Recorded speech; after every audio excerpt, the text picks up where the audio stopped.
পুলিশের অপারেশনাল কাজে ব্যবহারের জন্য 2টি হেলিকপ্টার সংস্থানের ব্যবস্থা করা হয়েছে। 6 জন পুলিশ কর্মকর্তা পাইলট হিসেবে এবং 40 জন কর্মকর্তা হেলিকপ্টার রক্ষণাবেক্ষণে প্রশিক্ষণপ্রাপ্ত হয়েছেন।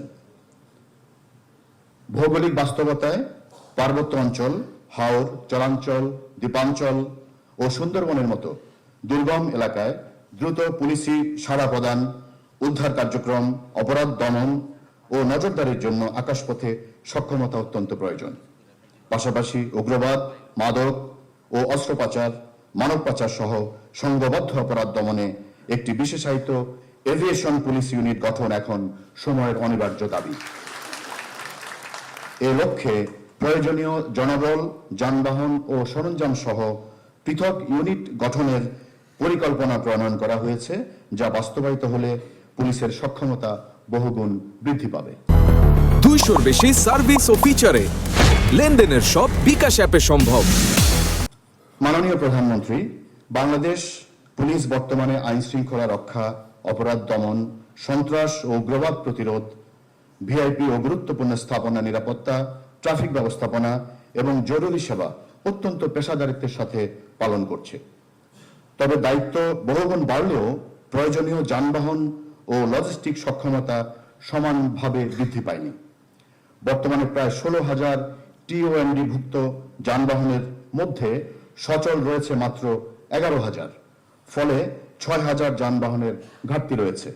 এছাড়া জুলাই গণঅভ্যুত্থানের আন্দোলনে বাংলাদেশ পুলিশের 526টি গাড়ি ভস্মীভূত এবং 682টি গাড়ি ভাঙচুর হয়েছে।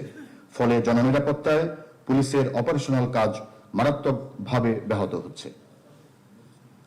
664টি থানায় অনেকগুলোতেই মাত্র 1টি বা 2টি পেট্রোল পিকআপ রয়েছে, যা দিয়ে বিশাল এলাকায় সেবা প্রদান করা দুরূহ।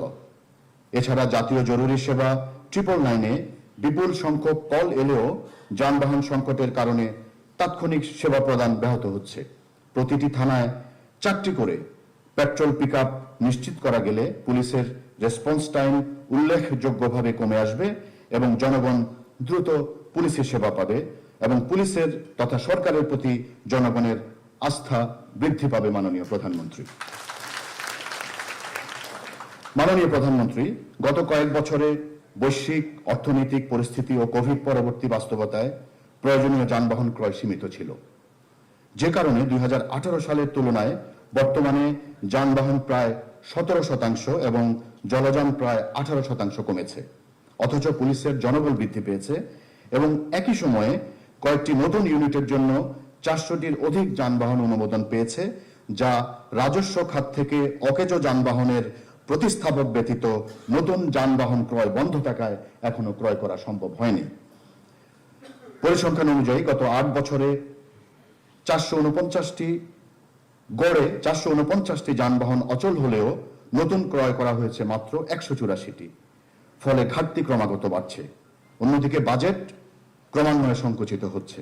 এই অবস্থায় প্রতি বছর যানবাহন ক্রয়ের রাজস্ব খাতে 300 কোটি টাকা বরাদ্দ প্রদান এবং ক্রয়ের অনুমোদন প্রদান করা হলে যানবাহনের বিদ্যমান সক্ষমতা অব্যাহত রাখা সম্ভব হবে।